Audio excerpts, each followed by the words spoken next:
So, hello. This is going to be our second session this year where we're going to look at the moon cycle. I felt really drawn to the moon this year. I usually do things a bit more, like the Venus cycle, a bit more unknown. So I was like, oh, why am I being drawn back to the moon is like so part of our being.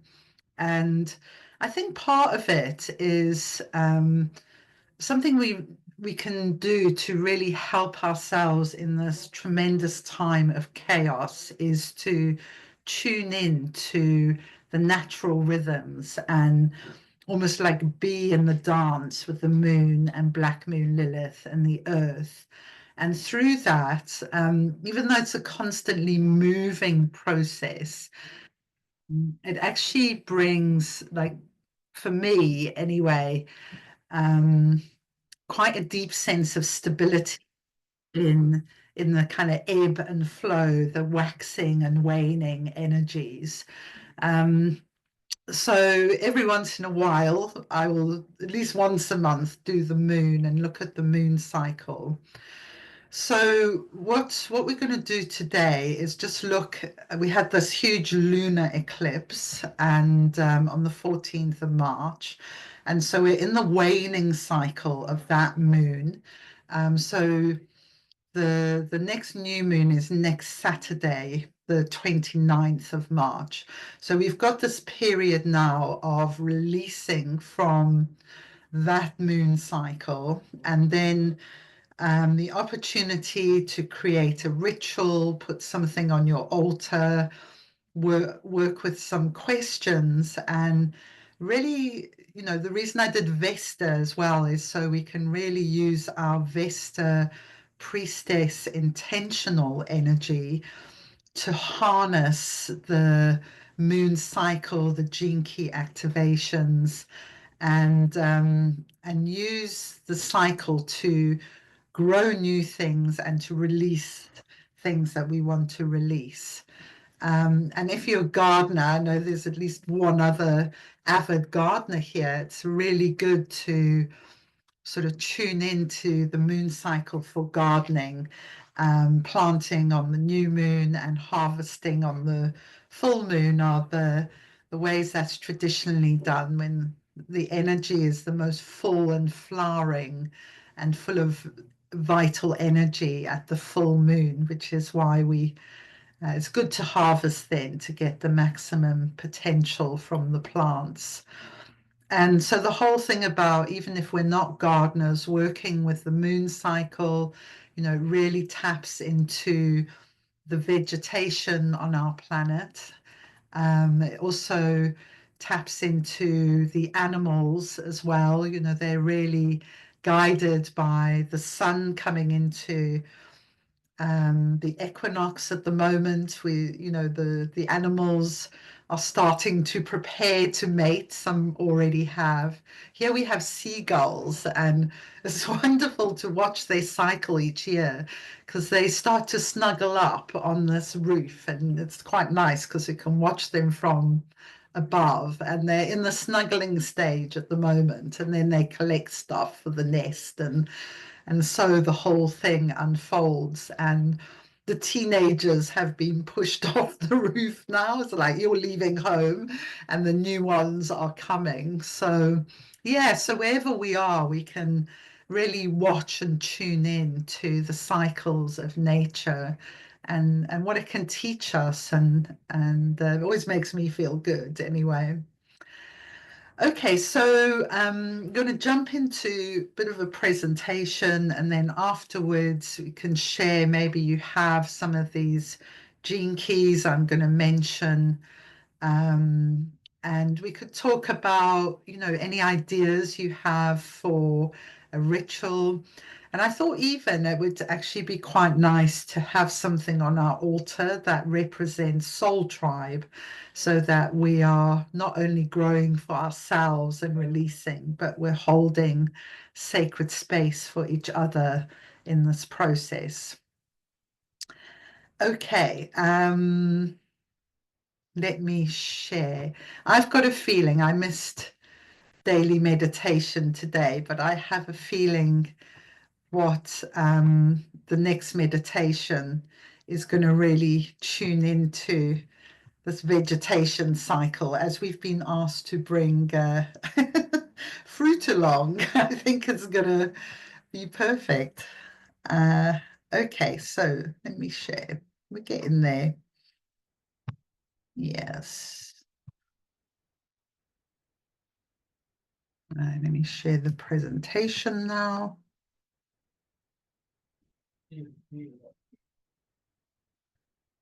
Okay, let me go back to the beginning. Okay, so lunar astrology. So we're going to look firstly at the waning, the end of the cycle. We've been in the big lunar eclipse, what we can let go of in the next 5 days. Then we'll look at the new moon in Aries. And so the new moon is the seed moon. It's the time to make our intentions. And then the full moon brings it to flowering. And then we start to release that cycle. So I'm going to talk about astrology and gene keys. I won't give the gene key for everything because it just gets too much information, but I'm going to give a few key gene keys and invite you to read those ones if you have the book, or you can get the audio for $1.50 and really tune into that energy of the new moon cycle. And you may have these in your chart as well, which means they're going to be very activated in this cycle. So the next new moon is going to take place in Gene Key 17, which is it's the gift of far seeingness, and it's the siddhi of omniscience. So a key theme for this new moon is to see the bigger picture.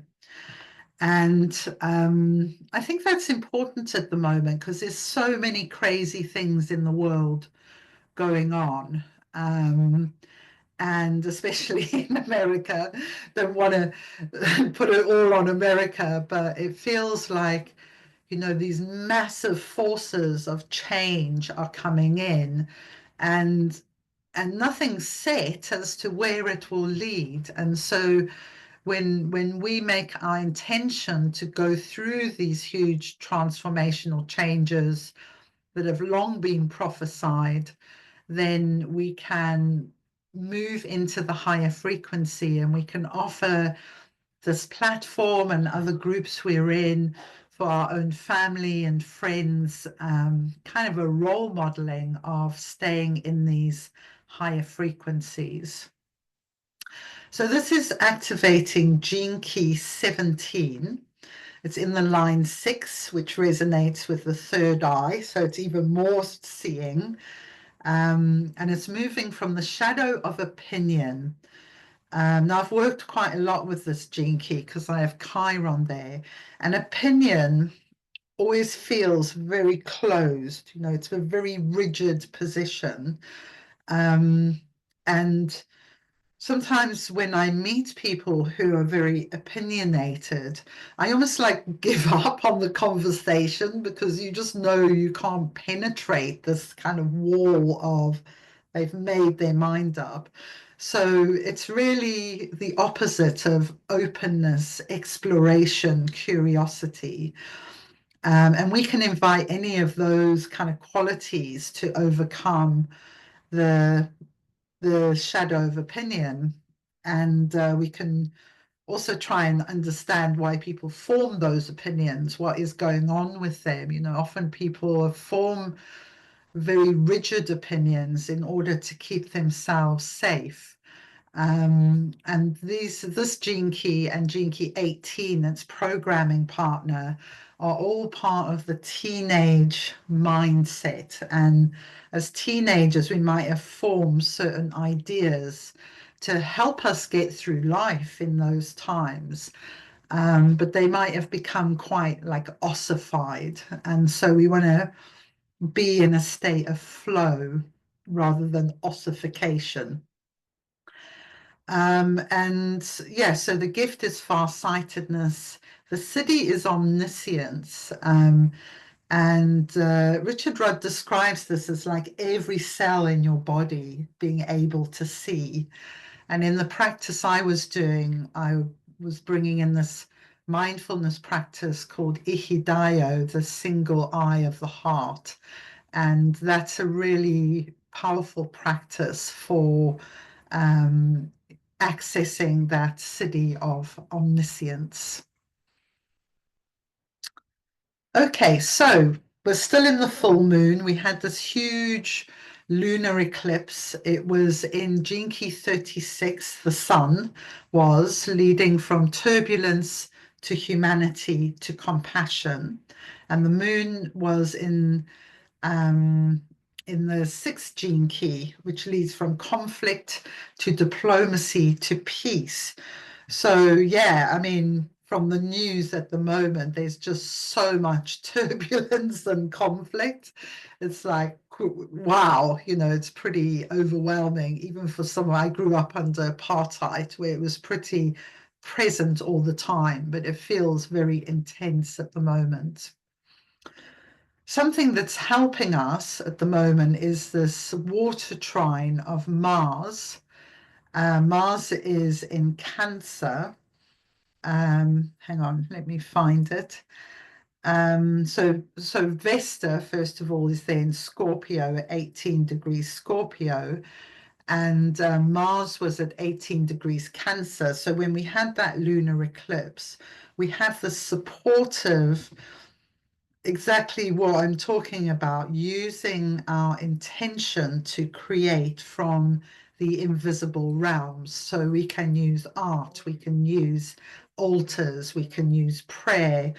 Our daily meditation is a kind of a Vesta practice.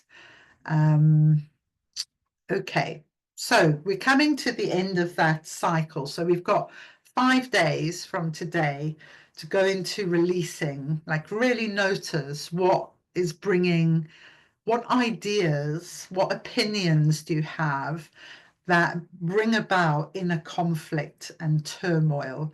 Because we can't solve what's out there, but we can address actually what is going on inside ourselves. And that is where the hardest work is done, and some people may say that's copping out, and it is copping out if you're not doing the shadow work. But if you really and truly are committed to bringing yourself into peace, then there is deep work to be done on that level. So we're going to hit this new moon cycle next Saturday. And I've also included Black Moon Lilith and Lilith. So if you weren't at the Black Moon Lilith class, I'll just do a bit of a recap, and it is in the classes if you want to go back and look at it. So we have our moon, we have the earth, and we know there's this powerful pull. It's the whole tidal system, our menstruation. The moon is so close to our being, our very beingness it can't be without the moon. In fact, they say we wouldn't have life on our planet if the moon wasn't there, and if we weren't in the right relationship to the sun distance-wise. So the moon is the force of life and totally tied into vegetation as well. Okay, so then we have this body called Black Moon Lilith. There's actually 2 ways of measuring Black Moon Lilith. One way takes a mean reading, so nothing to do with meanness. It's like an average reading. And the other one is my favorite Lilith, because she represents this incredible, moving, powerful force of our soul energy and our body. So the earth is our body, the moon is our emotions, and it's like Black Moon Lilith is the soul dancing. And she is a gravitational force in this whole dance of the moon and the earth. So she's on the other side from the moon. And we know there's a gravitational force because it doesn't move in a perfect circle, it moves in an egg. So something's pulling from the other side, and what is pulling is this black moon Lilith.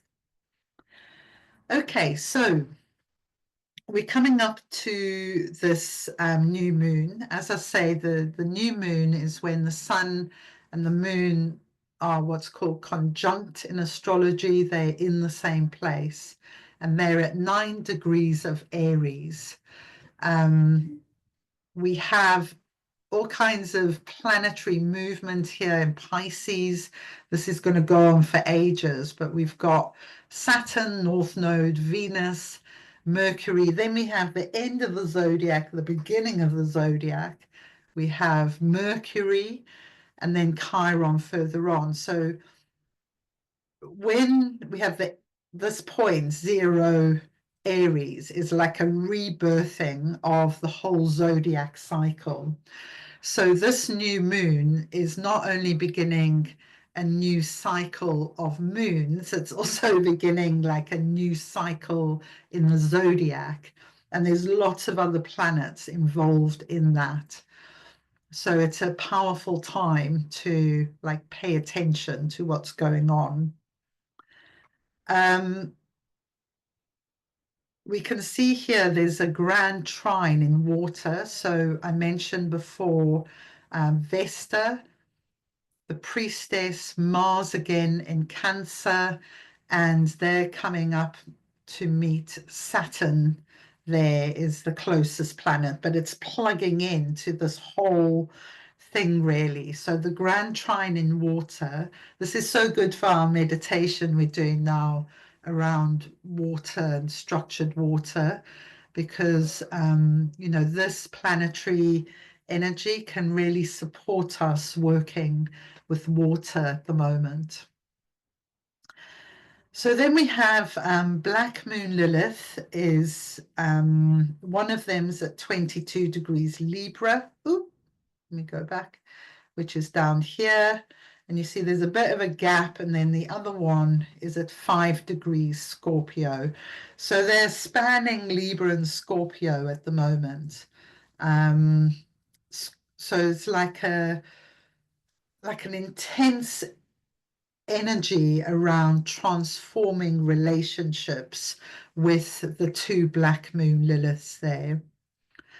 And then we also have normal Lilith is over here between Pluto and Pallas Athena, very close to Pallas Athena. So that's the asteroid Lilith, which is it's a piece of rock, basically, and it represents our physical Lilith, how we embody Lilith, this dark goddess, this wildness.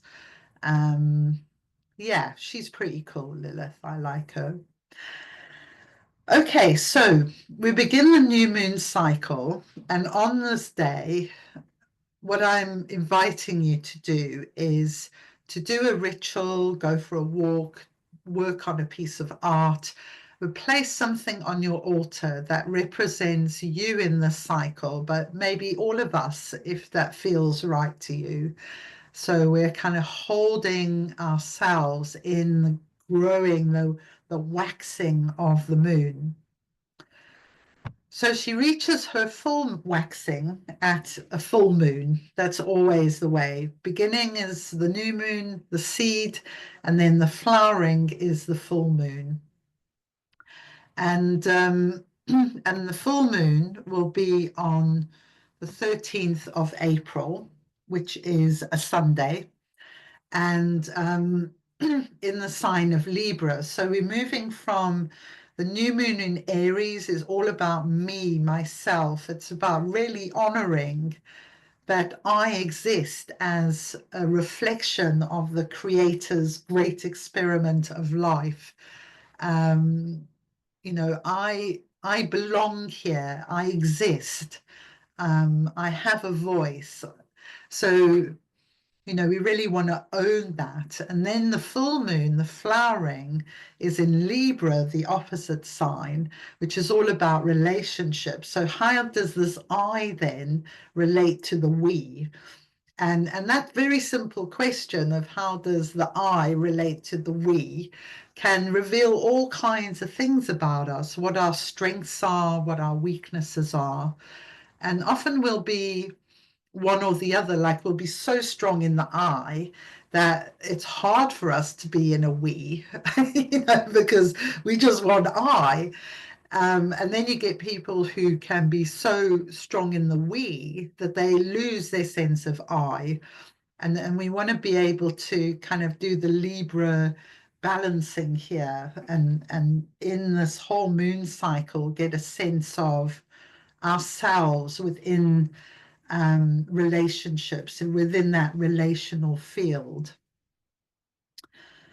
So the full moon is in Gene Key 32. This is actually the life work of Soul Tribe, and it's my what's called my culture sphere. And this is about veneration of the teachings. You know, often here in Soul Tribe, we're venerating the Vedic, the Indian teachings, but the word actually comes from Venus. So we're venerating the divine feminine, we're venerating life, we're venerating planet Earth. And then the opposite one is where the sun will be is in Gene Key 42. And that is it's one of my favorite gifts, even though I don't have this gene key. I call on this gift all the time, a gift of detachment. But it's not a kind of, it's not disinterest. It's not switching off. It's almost like the ability to watch what is unfolding without getting hooked in, without getting opinionated, staying in universal love, being able to speak your truth when you need to, knowing when you don't need to as well. So I love this gift, and it's a really, really great one to activate in the cycle. Okay, so looking at where Black Moon Lilith is now, the two Black Moon Lilith bodies have moved really close together. One is at 1 degree Scorpio and the other at 4 degrees Scorpio. This is Gene Key 28, which is all about immortality and our sense of purpose. So we can have this, we can call on Black Moon Lilith to help us really find our sense of purpose, and our purpose may be to be the warrior that looks at our shadow energies. You know, that's a really good use of Black Moon Lilith in Scorpio. And then Lilith asteroid is at 17 degrees Aquarius, and she's exactly conjunct Pallas Athena there. So Pallas Athena is the warrior goddess in Aquarius. So this kind of idea of standing up for ourselves, speaking the truth, you know, being in our integrity is very much part of this moon cycle when we tap into Lilith and Pallas Athena. And with Lilith, you know, Lilith's like the most rejected divine feminine part in a way. You get other, like a Rishkigal in the Sumerian. So you have other goddesses that are similar to Lilith, like Medusa would be another one, but they really represent this rejected divine feminine part of self. So we can honor this divine feminine part of self, this yeah, the one who refuses to give up on equality and all that good stuff. So these are some questions I thought of, but you really can, you may have something come into your mind already that you want to do. So in the waning cycle, which is the next 5 days, what can I release? Because waning is all about letting go. It's like the tide going out. What belief, and we could ask, what belief is causing the most conflict and turbulence inside me? Then on the 29th, when the new moon cycle begins, maybe we want to begin something new. We're still, this is Aries, so there's a lot of energy to begin something new. Who is the new me born in the supernova of Aries? This is like cardinal fire. It comes into life. It's very raw. We could look at how Lilith in Gene Keys 28 and 13 can support us. So 28 is a sense of purpose.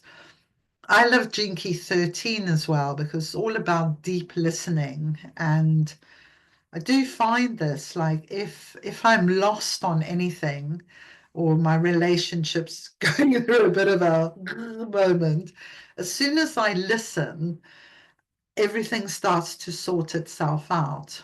And it's the city of empathy, but it is a detached empathy because often we think of empathy as like almost feeling sorry for people, but this is a much higher frequency empathy where we can be with people who are suffering. We can see their suffering and we can be in that detached, open heart space. So we're not interfering, we're not getting hooked in ourselves, but we can just kind of be there on the journey. Okay, and then what issues cause me to feel opinionated and judgmental?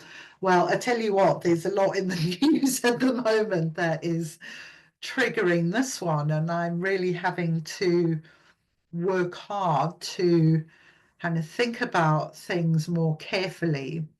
And we went through a really difficult time in Britain some years ago with the Brexit vote, where, kind of half the people wanted to leave the European Union, the other half wanted to stay. And there was this great vitriol, we're leaving now, and it really split families in half. And me and my partner at the time, we really had to make a conscious choice not to walk away from our families because we were just so disgusted at the things they were coming out with and things. But I think there was a recognition that it's almost what the powers creating this conflict want. They want things to be torn apart. And so for me, it was like, okay, how do we get through this? Not by giving up on what I believe or what my view is, but recognizing that the bonds, the family bonds, the fabric of society is really important to sustain us through any crisis. And that's something I really realized when I lived in South Africa, actually, how good African people were at community and white people were totally rubbish at it. And so even though the African people were the ones who were oppressed, they were often a lot happier as people than the people with the wealth and the houses and the guns and the great big fences around their properties, because there's so much fear there. There wasn't any sense of community.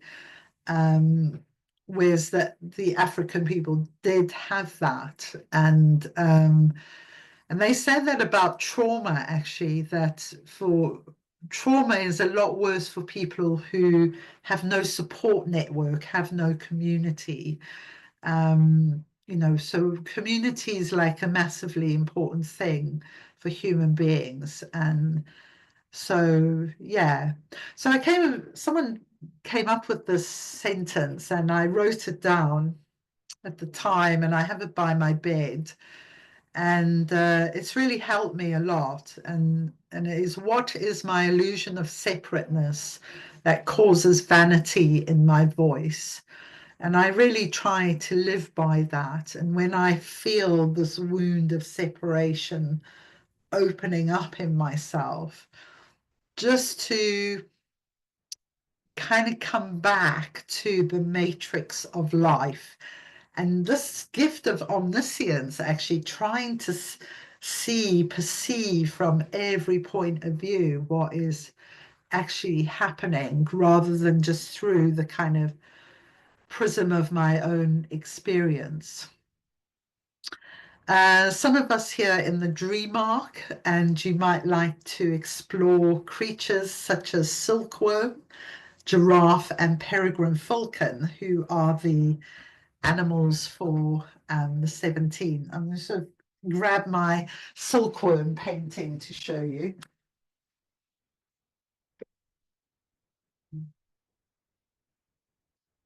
I'm going to come out of the thing actually, then you see it better. So yeah, I worked with silkworm for a while. This is a piece of art I did with silkworm, and silkworm is like creating with those golden silken threads a new reality. And you think about those tiny little worms, what like they created the Silk Road, went to see exhibition at the British Museum about the Silk Road. And actually down the Silk Road was this huge spiritual transmission of Buddhism, Christianity, all kinds of religious ideas were transmitted through the Silk Road, as well as it being a place where goods were actually carried. So I came to have this like, whoa, silkworm is pretty flipping awesome. And I think working with silkworm helped me kind of perceive the threads that are being woven and the threads that we are weaving. And part of why I'm wanting us to do this kind of Vesta intentional astrology is that we create more powerful weavings in the web of life. That our weavings are the most luminous, the most radiant weavings of high frequency being. And so this is the way that we create. And it's a million times, I believe, more effective than many of the outer ways we might, you might go and have an argument with someone or, whatever. This way is really powerful. And I know I'm speaking to the converted here about this, the yin way, the goddess way, really. Black Moon Lilith, she's invisible, but we know she's there. She's a force. So not everything is seen, if you like, that brings about change. So we can weave from the invisible levels in many different ways. Really, we just got to follow our own intuition, and the path will become clear to us when we do that. So I've said a lot there. I'm going to pause the recording, and I'd love to hear any ideas you had there of things you might do for the new moon, anything that's happened in the lunar eclipse cycle that you want to share or talk about. So I'm going to stop talking now and can pop in and say anything you like.